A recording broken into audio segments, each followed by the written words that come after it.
కొంచెం దగ్గర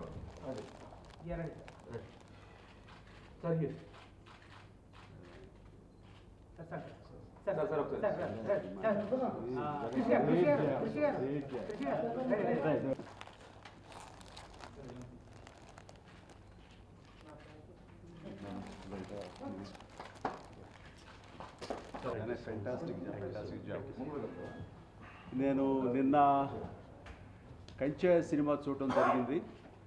చూసిన దగ్గర నుంచి మనస్ఫూర్తిగా వీళ్ళని ప్రత్యక్షంగా ఇంటికి పిలిపించుకుని అభినందించకుండా ఉండలేకపోతున్నాను. అంతా బాగుంది సినిమా.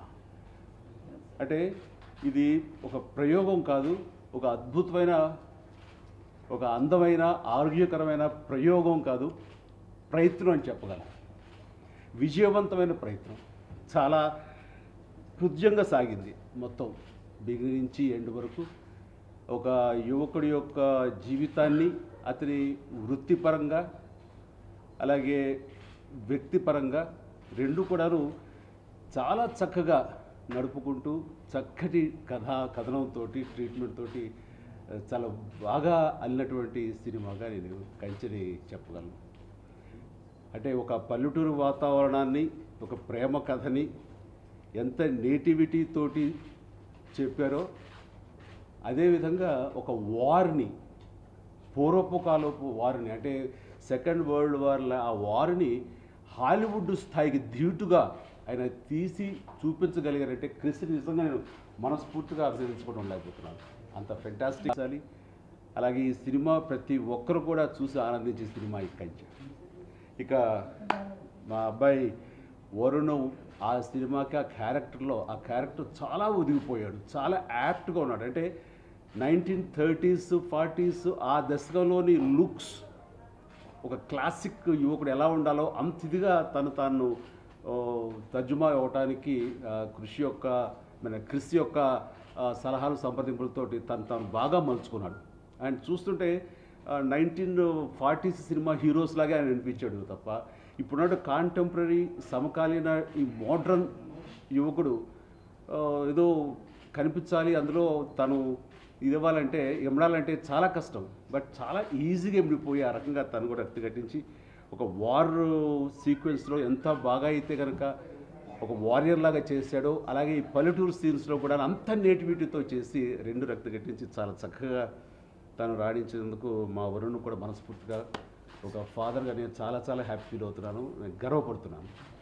ఇక అలాగే మన సాయి మాధవ్ గారు డైలాగ్ రైటరు, ఆయన కూడా ప్రత్యేకించి నేను ఆహ్వానించాను ఈరోజు. ఎందుకంటే ఇందులో డైలాగ్స్ చాలా అందంగా ఉన్నాయి, చాలా ఒక క్రిస్ప్గా పంజెంట్గా ఉన్నాయి. ఆ యొక్క డైలాగులు చెప్పాలంటే చాలా సిచ్యువేషన్స్లో హీరోయిన్ పుట్టినరోజు జరుగుతుంటే హీరో మాట అంటాడు, శుభం అంటూ ఒక చేసుకుంటూ దీపాలు ఆర్పడం ఏంటండి అని, కొవ్వొత్తులు ఆర్పుతుంటే, అంటే 4 దీపాలు వెలిగించాలి మంచి జరగడం కోసంగా అనే ఆ డైలాగ్ కానీ, అలాగే ఒక ఫిలసాఫికల్ డైలాగ్, అది నేను చాలాసార్లు అంటున్న డైలాగు, అనుకునే డైలాగ్ అది.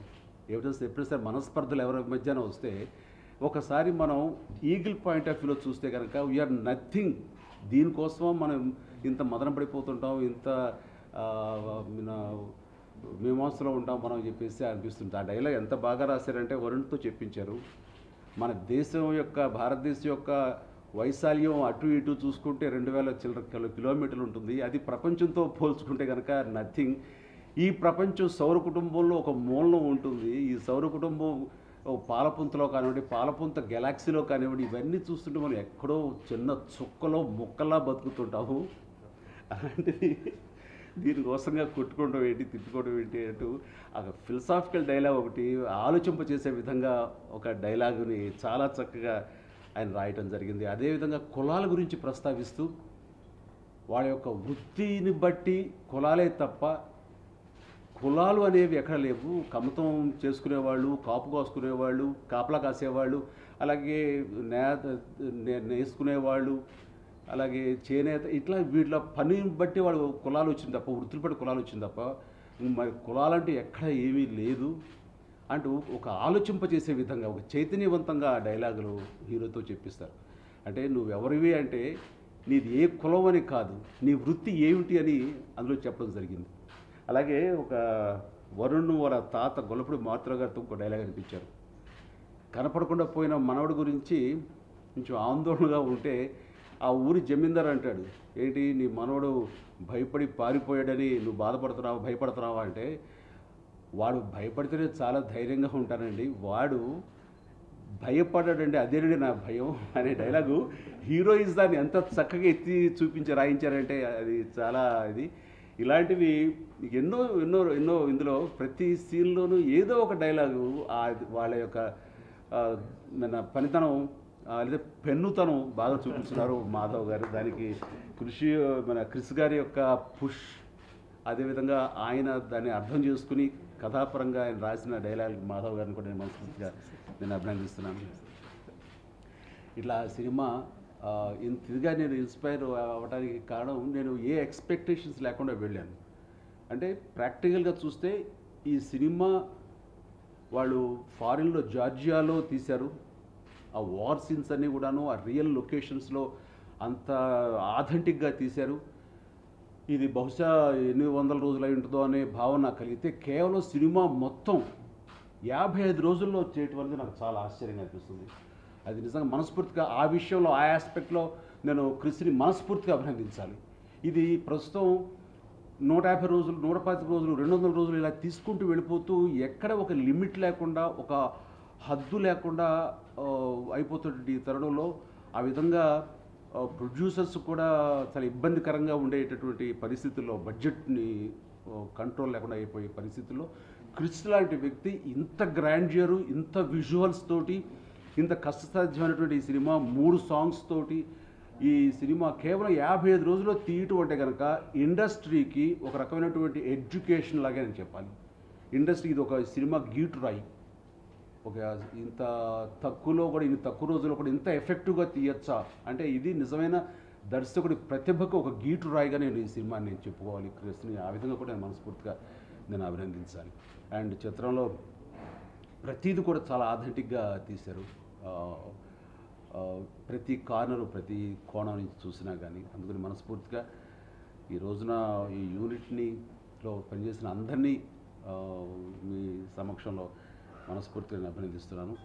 అండ్ ఇలాంటి సినిమాలు రావాలి, ఇలాంటి డైరెక్టర్స్కి మీ నుంచి ఎంకరేజ్మెంట్ రావాలి, మీ యొక్క ప్రోత్సాహం ఉత్సాహం ఉంటే కనుక ఇలాంటి సినిమాలు మరెన్నో ఎంతోమంది దగ్గర నుంచి రావాలి. ముఖ్యంగా క్రిస్ దగ్గర నుంచి ఇలాంటి సినిమాలు మనం ఎక్స్పెక్ట్ చేయాలి.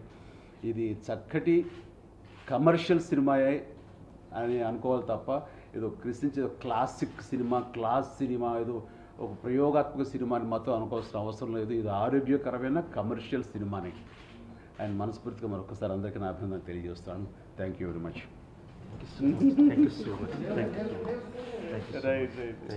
మీరే చెప్పండి. ఒక నిమిషం దానా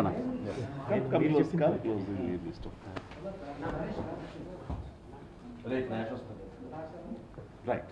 గొప్ప నటుడు, అతిపెద్ద స్టార్, మెగాస్టార్ గారు నా సినిమాలోని ప్రతి డైలాగ్ని అంత చెప్తా ఉంటే నాకు గూస్ బంప్స్ వస్తున్నాయి. బేసికల్గా వరుణ్ చేస్తున్నప్పుడు చాలాసార్లు ఆ కర్రసామ్ స్టిల్ ఐమ్ ఫీలింగ్ దట్ కర్రసామ్ చేస్తున్నప్పుడు నాకు చిరంజీవి గారి పోలిక కనిపిస్తూ ట్రై చేశాను. 2-3 షాట్లు అలా చూసుకుందాం చిరంజీవి గారిని డైరెక్ట్ చేస్తున్నట్టు అని.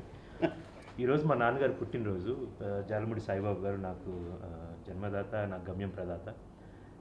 మార్నింగ్ లేచిన తర్వాత నాన్న హ్యాపీ బర్త్డే అని చెప్పి ఈరోజు చిరంజీవి గారి ఇంటికి వెళ్తున్నాను రమ్మన్నారు అనగానే my dad said one thing basically చూసి, గమ్యప్పుడు కూడా నాకు ఇంత సంతోషం రాలేదురా అని. అంటే ఈ హగ్ మీ, మా నాన్నగారు ఎక్కువ గిగ్గింగ్ మా ఇంట్లో అంత ఎక్కువ లేదు. మా అమ్మ నేను ఉంటుంది కానీ నాన్నతో లేదు. First time he hugged and he said I'm so proud of this అని. ఈరోజు ఈ మూమెంట్స్లో nobody can take away from me అని. జీవిత అనుభూతుల భాండాగారం, ఒక గొప్ప అనుభూతి నాకు ఈరోజు ఇచ్చారు sir. Thank you so much. నేను ఈ సినిమాలో ఫస్ట్ కార్డ్ మా అందరికి థ్యాంక్స్ చేయడం అన్నీ పక్కన పెడితే, ఫస్ట్ కార్డ్ అమ్మకి, నాన్నకి, గురువుకి, దైవానికి, పుడమికి, పుస్తకానికి నమస్కరిస్తూ అని సినిమా స్టార్ట్ చేశాం మేము. కానీ ఈసారి తెలుగు ప్రేక్షకులకి సెల్యూట్ చేస్తూ నమస్కరిస్తూ నా యొక్క మిగతా సినిమాలు చేస్తారని చెప్తున్నాను. Thank you so much.